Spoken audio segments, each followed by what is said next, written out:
Hi fifth graders, Ms. James here. Today I'm going to be teaching you how to multiply a fraction by a whole number using repeated addition. Last week we learned how to do this skill using a tape diagram, and I'm going to review that strategy first, and then I'm going to show you how to multiply a fraction by a whole number using repeated addition. So say I wanted to multiply 2/3 times 6. Another way to think of it is thinking of it as 2/3 of 6. So that might be a way that we saw it last week.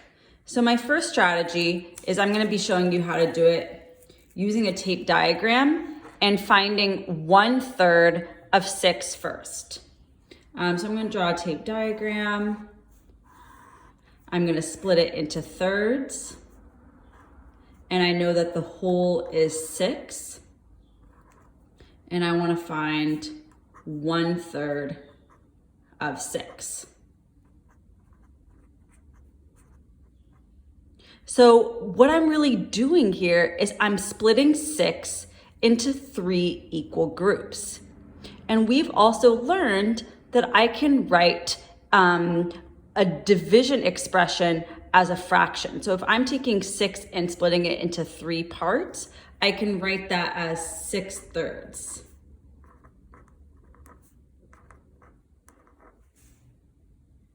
So 1/3 of 6 is 6/3. But I also know that a fraction line is a division sign. I can reduce this or simplify it. So I can rewrite it as, well, what's 6 divided by 3? Well, 6 divided by 3 is equal to 2. 6/3 is 2. So 1/3 of 6 is 2.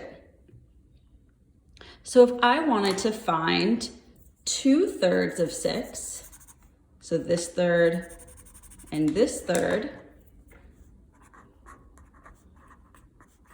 I would add 2 plus 2, because a 2 is 1/3 of 6. So 2 plus 2 is 4. So 2/3 of 6 is 4. So that's how I use a tape diagram to solve. Now I'm going to also show you how to do it using repeated addition. So if I want to do 2/3 times 6, what I'm really doing is I'm adding 2/3 6 times. 2/3 plus 2/3 plus 2/3 plus 2/3 plus 2/3 plus 2/3. So all that together, I get 2 plus 2 plus 2 plus 2 plus 2 plus 2. I really just did 6 times 2 over 3. I added 2/3 6 times. The parts stay in thirds, so the denominator stays the same. So I can rewrite this as 6 times 2 over 3. So that's 12/3. And I know a fraction line is a division sign, so 12/3, I can rewrite that as 4. So 2/3 of 6 is 4. All right, I'm going to show you another example. This one might look a little bit different. So this time I want to find 7/6 of 24, or 7/6 times 24. Remember, I can think of it both ways, 7/6 of 24 or times 24.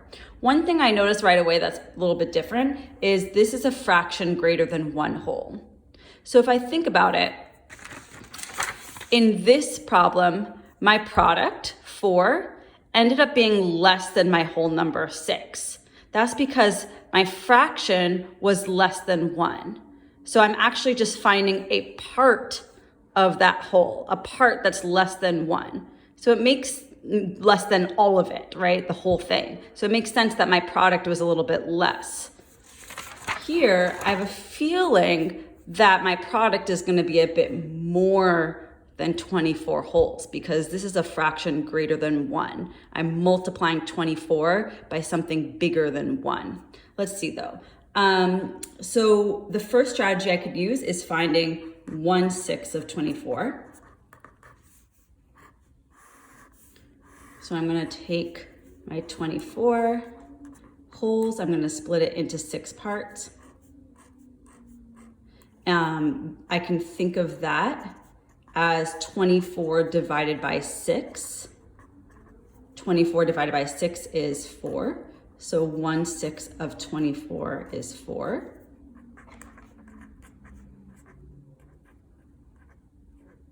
So even though I wouldn't see it in my tape diagram because I only have 6/6 in my tape diagram, if I added a 7th 6, I would need to do 7 times 4, and I would get 28. So what I just did there was that I had 6/6 because of my 24, but then since I'm trying to find 7/6, I added 1 more 6. I added 1 more 4. The other way I could do it, the second strategy using repeated addition, well, I can think of it as if I'm adding 7/6 24 times. That would be a whole lot to do. So I can really think of it as I'm multiplying this numerator times 24, and I'm gonna divide that by 6. So I could do 24 times 7. 7 times 4 is 28. 2 times 7, 14. 168. And then I can divide 168 divided by 6 because I can rewrite this as 168 divided by 6. So I need to divide. 6 goes into 16 2 times. There's a remainder 4. 6 goes into 48 8 times. 7/6 of 7/6 of 24 is 28. So you might see sometimes there being a fraction less than 1 whole multiplied by a whole number, or a fraction greater than 1 whole being multiplied by a whole number.